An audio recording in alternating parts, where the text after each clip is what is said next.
नमस्कार, आप देख रहे हैं खबरों का सबसे विश्वसनीय और धमाकेदार बुलेटिन न्यूज ब्लास्ट और आपके साथ में विजेंद्र सोलंकी। सबसे पहले बात करते हैं मौसम की। दरअसल बसंत बीतने से पहले ही सूरज का रौद्र रूप दिखाई दिया। राजधानी दिल्ली समेत राजस्थान, गुजरात में भी पारा चढ़ गया है। बात अगर दिल्ली की जाए तो दिल्ली में 33.6 डिग्री तापमान दर्ज किया गया। उत्तर भारत में आने वाले दिनों में गर्मी बढ़ सकती है। 27 फरवरी तक राजस्थान में गर्मी से राहत मिलने की कोई उम्मीद नहीं। पूरे सप्ताह राजस्थान में तेज गर्मी पड़ती रहेगी और इसका सबसे ज्यादा खामियाजा किसानों को उठाना पड़ेगा। तेज गर्मी के कारण रबी की फसलों को ज्यादा नुकसान होगा, क्योंकि फसल वक्त से पहले पीली पड़ेंगी, पक जाएंगी और इस वजह से मानकर चलिए सरसों है, अगर सरसों वक्त से पहले पकेगी तो उसके अंदर तेल कम बनेगा। और यही दरअसल हमारी अगली खबर है, क्योंकि देश की सबसे बड़ी सरसों उत्पादक बेल्ट पर गर्मी की मार पड़ रही है। फरवरी में मार्च जैसी गर्मी से जल्दी पकी सरसों गेहूं की फसल, जनवरी तक सरसों के लिए मुफीद रहे मौसम ने अब अचानक से पलटी मारी और इससे चिंता बढ़ गई।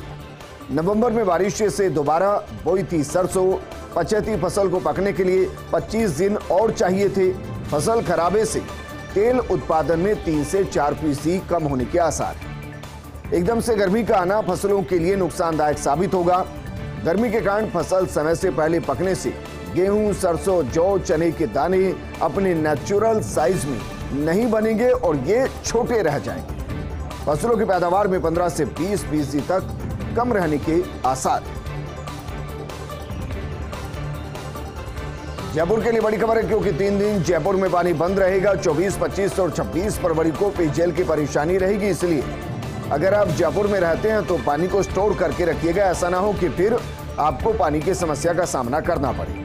24 और 25 फरवरी को शटडाउन रहेगा जयपुर में।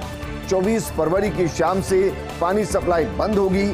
26 फरवरी को शाम तक सप्लाई शुरू होगी। यानी कि अगर देखा जाए तो आपको सिर्फ 25 तारीख के लिए पानी रखना है। 24 की शाम तक सप्लाई होगी, समस्या नहीं होगी। 25 के लिए स्टोर करके रखिए, 26 से शाम को वापस पानी मिलेगा। और बात करते हैं गुलाबचंद कटारिया की, जिनका शपथ ग्रहण समारोह कल असम राज्यपाल पद की शपथ लेंगे कटारिया। गुवाहाटी स्थित राजभवन में सुबह 11 बजे कार्यक्रम आयोजित होगा। असम के मुख्य न्यायाधीश एन कोटेश्वर सिंह शपथ दिलाएंगे। प्रदेश बीजेपी के कई नेता भी होंगे शपथ ग्रहण समारोह में शामिल। और ये राजस्थान के लिए गौरव की बात है। अधिक पेंशन का विकल्प चुनने के लिए महज 11 दिन कर्मचारी भविष्य निधि संगठन ने शुरू की हायर पेंशन की आवेदन प्रक्रिया। ईपीएफओ ने अपने क्षेत्रीय कार्यालयों को जारी किया एक परिपत्र में पेंशन पर सुप्रीम कोर्ट के 4 नवंबर के फैसले को लागू करने के निर्देश। ईपीएफओ की तरफ से जारी परिपत्र में उच्च पेंशन का दावा करने की प्रक्रिया और आवश्यक दस्तावेजों को सूचीबद्ध किया गया। ईपीएफओ के अंशदाता 3 मार्च तक चुन सकेंगे हायर पेंशन स्कीम का विकल्प। इसके लिए सदस्य और नियोक्ता को करना होगा संयुक्त आवेदन। ऐसे कर्मचारी इसका विकल्प चुन सकेंगे जो कर रहे हैं अंशदान 1 सितंबर 2014 के पहले और उसके बाद से अंशदान जो कर रहे हैं वो इसके लिए एलिजिबल है। मुख्यमंत्री अशोक गहलोत ने जीता बिजली कर्मचारियों का दिल। बाद बिजली कंपनियों में सीपीएफ ऑप्शन के चलते पेंशन से महरूम कर्मचारियों से जुड़ी।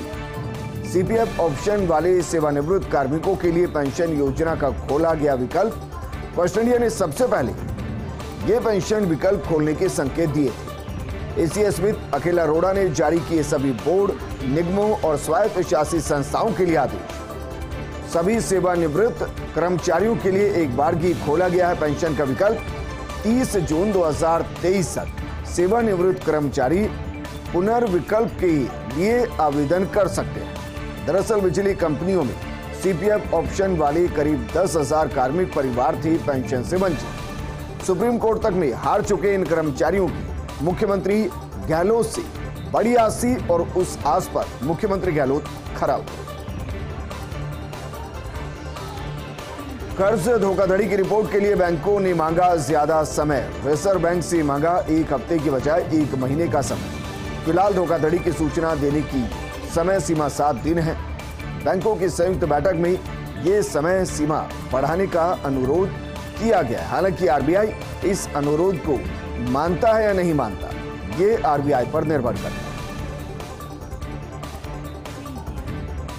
अग्निपथ योजना में सेना ने बदलाव किया है। आईटीआई और पॉलिटेक्निक पास युवाओं को भी मिलेगा मौका। सेना में भर्ती प्रक्रिया में भाग लेने के लिए एलिजिबिलिटी क्राइटेरिया को बढ़ा दिया गया है। अब प्री स्किल्ड युवा भी अग्निपथ भर्ती में हिस्सा ले सकेंगे। आईटीआई और polytechnic pass out technical branch में आवेदन कर सकेंगे। इससे प्री स्किल्ड युवाओं को मिलेगा विशेष प्रोत्साहन। बदलाव के बाद अब और ज्यादा युवाओं को मिलेगा सेना में शामिल होने का मौका।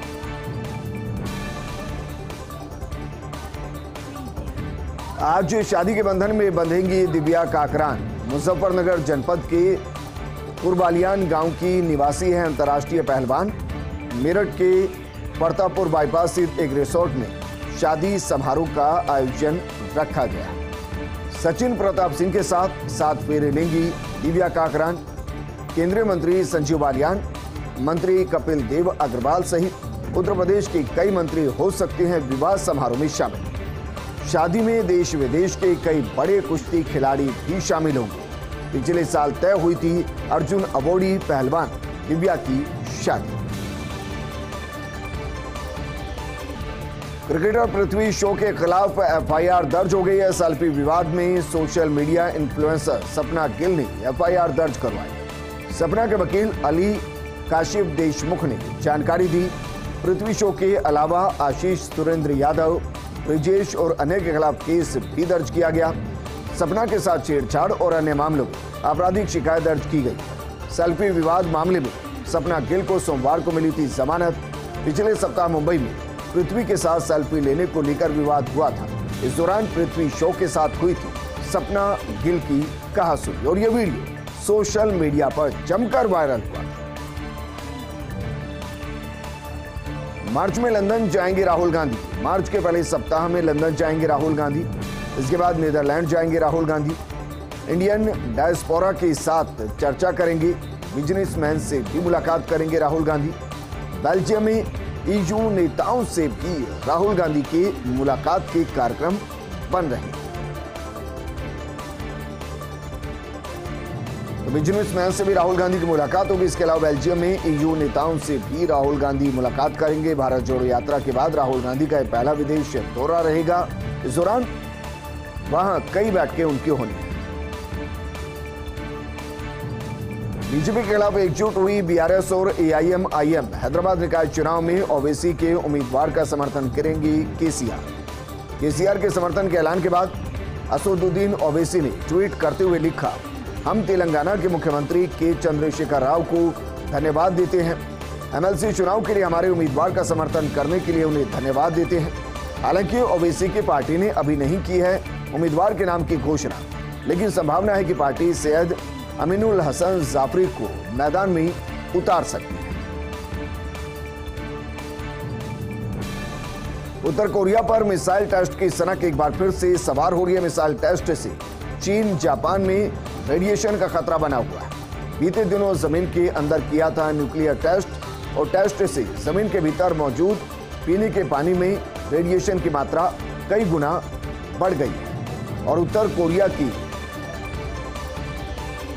जिस तरीके से सनक वहां लगातार जारी है, ये सनक का ही नतीजा है कि एक और मिसाइल टेस्ट किया है, जमीन के अंदर टेस्ट किया गया और इस वजह से रेडिएशन का असर कई गुना बढ़ चुका है। और अब टेंशन ये है चीन जापान की कि कहीं ऐसा ना हो कि इस रेडिएशन का असर उनके देश के नागरिकों की जिंदगी पर पड़ता नजर आए। देश के नाम संबोधन में पुतिन ने फिर किया भारत का जिक्र। मॉस्को के गोस्टिवनी डावर हॉल में अपने भाषण में पुतिन ने कहा, हम भारत के साथ अपने सहयोग और व्यापार को बढ़ाना जारी रखेंगे। पुतिन ने नॉर्थ साउथ कॉरिडोर बनाने की भी घोषणा की। भारत चीन समेत अन्य देशों से व्यापार बढ़ाने के लिए ये कॉरिडोर बनेगा। पुतिन ने कहा कि रूस विदेशी आर्थिक संबंधों का विस्तार करेगा और नए लॉजिस्टिक कॉरिडोर बनाएगा। हिंद प्रशांत क्षेत्र के महत्व पर जोर देते हुए उन्होंने कहा कि हम भारत, ईरान, पाकिस्तान के साथ सहयोग बढ़ाने की उम्मीद करते हैं।